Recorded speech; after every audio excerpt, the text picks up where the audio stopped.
Subscribe to our YouTube channel and press the bell icon to get the latest updates.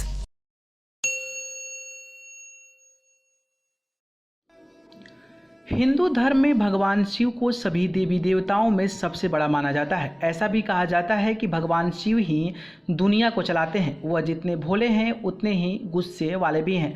शास्त्रों के मुताबिक सोमवार का दिन भगवान शिव को समर्पित है। शिव जी को प्रसन्न करने के लिए लोग व्रत करते हैं। महाभारत युद्ध के अंत में अश्वत्थामा पांडव पुत्रों को वध कर देते हैं। लेकिन क्या आप ये जानते हैं कि पांडव अपने पुत्रों की हत्या के लिए भगवान शिव को दोषी मान उनसे युद्ध करने लगते हैं। आइए आपको बताते हैं पांडव और भगवान शिव से जुड़ी इस पौराणिक कथा के बारे में। पांडवों का भगवान शिव से युद्ध। महाभारत युद्ध का अंतिम दिन था। युद्ध के अंतिम दिन दुर्योधन ने अश्वत्थामा को अपनी सेना का सेनापति नियुक्त किया था। अपने मृत्यु का इंतजार कर रहे दुर्योधन ने अश्वत्थामा से कहा था, मुझे कैसे भी पांचों पांडवों का कटा हुआ शीश देखना है। अश्वत्थामा ने रचा पांडवों की मृत्यु का षड्यंत्र। दुर्योधन को वचन देकर अश्वत्थामा अपने बचे हुए कुछ सैनिकों के साथ पांडवों की मृत्यु का षड्यंत्र रचने लगे। दूसरी तरफ भगवान कृष्ण ये जानते थे कि महाभारत के अंतिम दिन काल कुछ न कुछ चक्र जरूर चलाएगा। इस संकट से बचने के लिए श्री कृष्ण ने भगवान शिव को विशेष स्तुति आरंभ कर दी थी। स्तुति करते हुए श्री कृष्ण ने भगवान शिव से कहा, हे जगत के पालनकर्ता, भूतों के स्वामी, मैं आपको प्रणाम करता हूँ। भगवान, आप मेरे भक्त पांडवों की रक्षा करें।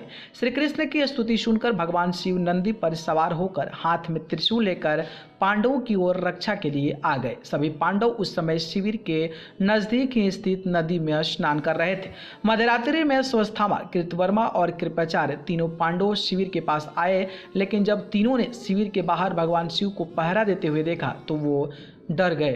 फिर उन्होंने भी भगवान शिव की स्तुति वंदना आरंभ कर दी। भगवान शिव तो अपने हर भक्त पर अति शीघ्र प्रसन्न हो जाते, इसलिए वह उन तीनों पर भी प्रसन्न हो गए। वरदान के रूप में उन्होंने अश्वत्थामा को एक तलवार दी और उन्होंने पांडवों के शिविर में जाने की आज्ञा भी दी। फिर अश्वत्थामा ने अपने दोनों साथियों के पांडवों के शिविर में घुसकर धृष्टद्युम्न के साथ पांडवों के पुत्रों का वध कर दिया। इसके बाद वो तीनों पांडवों के कटे हुए शीश लेकर वापस लौट आए। उस समय शिविर में अकेले बचे पार्षद शुद्ध ने इस जनसंहार की खबर पांडवों को दी।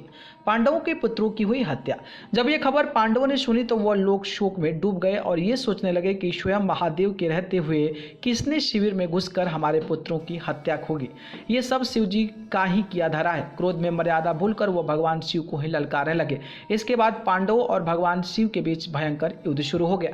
पांडव जितने भी अस्त्र भगवान शिव पर चलाते तो वो सभी भगवान शिव के शरीर में समा जाते, क्योंकि पांडव श्री कृष्ण के शरण में थे और भगवान शिव हरि भक्तों की रक्षा में स्वयं तत्पर रहते हैं। इसलिए शांत स्वरूप शिव ने पांडवों से कहा कि तुम लोग श्री कृष्ण के उपासक हो, इसलिए क्षमा करता हूँ, अन्यथा तुम सभी वध के योग्य हो। मुझ पर आक्रमण करने का अपराध फल तुम्हें कलयुग में जन्म लेकर भोगना पड़ेगा। ऐसा कहकर भगवान शिव अदृश्य हो गए। पांडवों ने शिव जी से क्षमा याचना मांगी। दुखी पांडवों ने कृष्ण के साथ भगवान शिव जी की स्तुति की। पांडवों की स्तुति से प्रसन्न होकर भगवान शिव प्रकट हुए और उनसे वरदान मांगने को कहा। तब पांडवों की ओर से भगवान कृष्ण शिव से बोले, हे प्रभु, पांडवों ने जो मूर्खता की थी उसके लिए वो क्षमा प्रार्थी हैं, उन्हें क्षमा कर दें और इस श्राप से मुक्ति दिलाएं। भगवान शिव बोले, हे कृष्ण, उस समय मैं अपनी माया के प्रभाव में था, इसलिए मैंने पांडवों को श्राप दे दिया और मैं अपना ये श्राप वापस तो नहीं ले सकता, पर मैं मुक्ति का मार्ग बताता हूँ। पांडव अपने अंश से कलयुग में जन्म लेंगे और अपने पापों को भोग कर श्राप से मुक्ति पाएंगे। युधिष्ठिर वत्सराज का पुत्र बनकर जन्म लेगा। उसका नाम बलखानी होगा और वो शिरीष नगर का राजा होगा। भीमवीरान के नाम से बनारस में राज करेगा। अर्जुन के अंश से ब्रह्मानंद जन्म लेगा, जो मेरा भक्त होगा। नकुल के अंश से जन्म होगा कनेकोच का, जो रत्ना बानो का पुत्र होगा। सहदेव भीम सिंह के पुत्र देव सिंह के रूप में जन्म लेगा।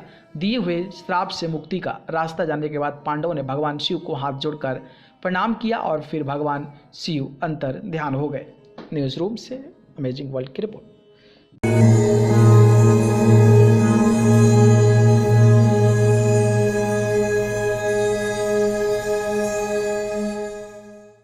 Subscribe to our YouTube channel and press the bell icon to get the latest updates.